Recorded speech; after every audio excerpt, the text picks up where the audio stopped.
안녕하세요, 정비딜러 영범입니다. 요즘에 국지성 호우로 인해서 침수 관련된 이야기가 많이 나오고 있잖아요. 중고차에서 침수차 파는 거 아니야? 라고 하실 수도 있기 때문에 오늘은 침수차에 관련해서 말씀 한번 드려볼게요.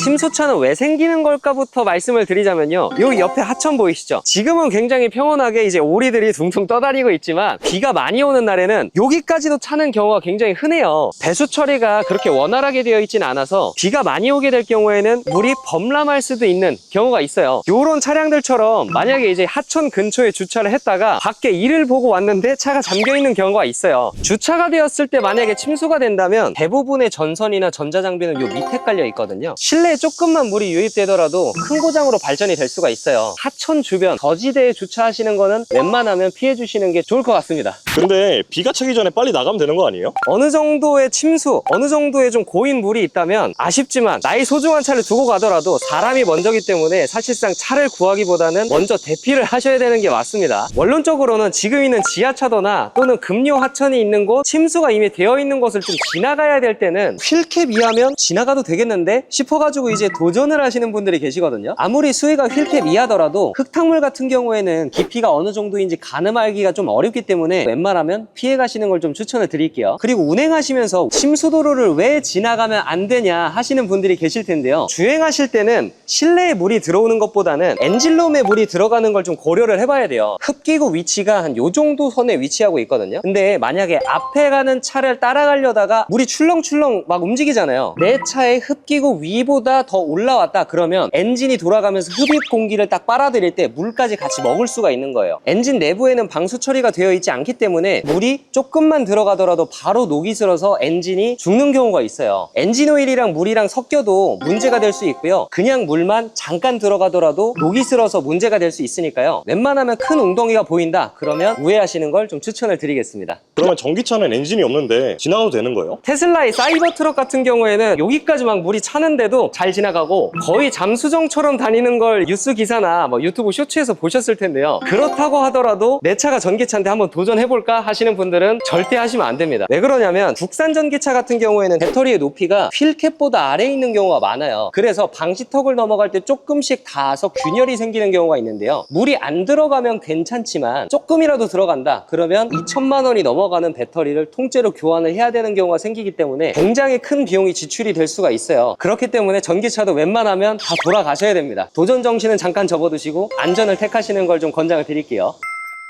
근데 침수차는 사면 안 되는 거예요? 자동차 같은 경우에는 수만 가지 부품으로 이루어진 정교한 기계란 말이에요. 물이 들어가게 되면 어디가 고장이 나는지 어떻게 고장이 날지조차도 예측하기가 어렵거든요. 물론 침수에도 부분적으로 뭐 1단계, 2단계, 3단계 침수가 있지만 1단계 침수만 되더라도 웬만한 전자장비는 다 초토화가 된다고 보시면 돼요. 2단계 침수부터는 침수차를 살리는 데 있어서도 비용이 굉장히 많이 들어가고 시간도 오래 걸리기 때문에 사실상 값어치가 없어요. 아무리 제작사에 기본적으로 방청 처리를 했다고 하더라도 물에 한번 잠기게 되면 습기에 굉장히 취약한 게 금속이잖아요. 그러다 보니까 녹이 올라올 수가 있는 거죠. 하체 부식부터 해가지고 엑셀레이터도 요 밑에 있고요. 브레이크 스위치, 전동 시트나 이런 전자제품들의 배선이 다 여기 밑에 깔리게 되거든요. 그러면 한번 잠기게 되면 언제 먹통이 될지 모르는 시한폭탄이 여기 숨어있다 라고 봐주시면 되고요. 엔진룸을 열어서 보더라도 나뭇가지처럼 이렇게 뻗어나가는 게 배선이거든요. 이렇게 갈라져 있는 것도 보시죠. 이쪽으로 따라가면 큰 배선 하나가 있습니다. 네,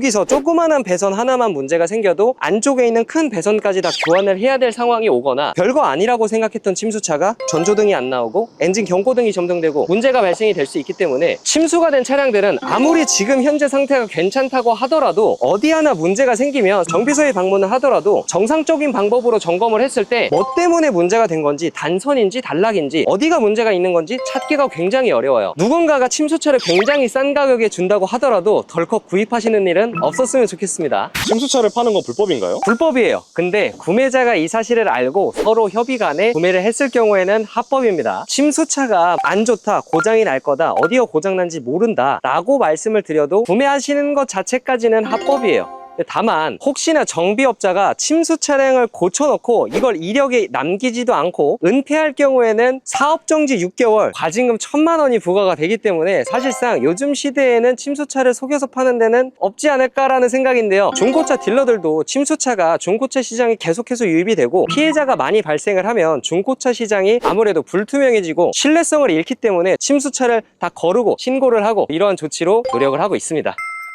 그럼 침수가 의심되면 어디를 봐야 돼요? 1차적으로 웨더 스트립이라고도 불리고 웨더 고무라고도 불리는 부품인데요. 이 부분을 이렇게 떼게 되면 플라스틱 트림 안쪽에도 혹시나 뻘 또는 물기, 습기가 있는지도 한번 확인을 해보시는 게 좋고요. 이 안에도 에어백과 같은 이제 전선이 있기 때문에 이 부분이 특출나게 좀 부식이 많이 되어 있다. 그렇다면 침수를 또 의심을 해볼 수가 있고요. 그 다음은 많은 분들이 알고 계시는 안전벨트입니다. 안전벨트에 교환해버리면 끝이긴 하지만 이런 부분도 끝까지 쭉 한번 뺐다가 넣어주시고요. 수입차 같은 경우에는 안전벨트 날짜가 여기 부분에 적혀 있지 않기 때문에 안전벨트가 깨끗하다고 해서 무조건 침수차가 아닐 것이다 라는 생각은 벗어버리셔야 되고요. 그리고 그 다음은 엑셀에 있는 부분을 유심하게 보는 겁니다. 물론 깨끗하게 닦아놓고 문제없이 수리를 했다면 못 볼 수도 있어요. 하지만 매트를 다 걷어내고 여기 안에 있는 고무 부분들을 다 이제 걷어내보는 겁니다. 이런 부분들도 다 걷어내서 한 번씩 확인해 주시는 게 좋고요. 이 안에는 굉장히 많은 배선들이 있고 핸들 쪽 들어가는 스티어링 조인트가 있기 때문에 이 부분이 만약에 부식이 심하다 이런 부분들까지도 혹시나 뭐 수분 유입이나 이런 문제가 있을 수 있기 때문에 이 부분도 육안상으로 꼭 확인해 주시는 걸 추천드릴게요. 근데 깨끗하게 청소하고 팔면 모르지 않아요? 깨끗하게 청소한다고 해서 다 깨끗해지는 건 아니고요. 이런 시트 같은 경우에는 아무래도 안쪽에 다 까보면 스펀지로 이루어져 있거든요. 짜고 말리고 뭘 해도 그 안에 있는 습기들이 다 없어지진 않아요. 실내에서 시트를 보실 때에는 이런 부분들도 혹시나 진흙이나 뻘 같은 게 없는지 수분감은 없는지 다 제껴서 확인을 해보셔야 됩니다. 뒤로 넘어와서 트렁크를 확인할 때에는요, 보통 트렁크 재질이 부직포 재질의 실내 내장재가 있거든요. 이런 부분들은 물기를 머금으면 굉장히 촉촉하고 손으로 싹 쓰다듬어 봤을 때 물기가 굉장히 많이 나올 거예요. 그리고 만약에 침수가 됐거나 트렁크 누수가 있는 차량들은 커버만 이렇게 들춰내도 이 부분에서 곰팡이가 아주 득실득실할 겁니다. 저는 자동차 업자다 보니까 굉장히 많이 봤는데 처음 봤을 때 속이 굉장히 안 좋더라고요. 그 정도로 곰팡이가 바로 피고 이걸 아무리 닦아내고 뭘 하더라도 조금의 물기만 남아 있어도 곰팡이가 피기 쉬운 조건이기 때문에 이런 부분들도 꼭 한번 확인해 주시고요. 이런 트렁크 내장재도 이렇게 들춰보면서 안에 트렁크 플로어 부분까지 이렇게 혹시나 녹이 슬어 있진 않는지 습기는 이 안에 없는지 이렇게 확인을 해주시면 됩니다. 브레이크 등 뒤쪽에도 커버가 있어서 이런 부분들을 떼서 안쪽 면까지도 확인을 해볼 수가 있습니다. 그리고 수입 차량 같은 경우에는 뒤쪽에도 이렇게 중요한 퓨즈 박스가 있기 때문에 비어있는 칸들 있죠. 이런 부분들에도 다 금속 재질로 이루어져 있거든요. 혹시나 모래나 습기 또는 녹이 슬어 있다 그러면 침수를 의심을 할 수가 있을 것 같습니다.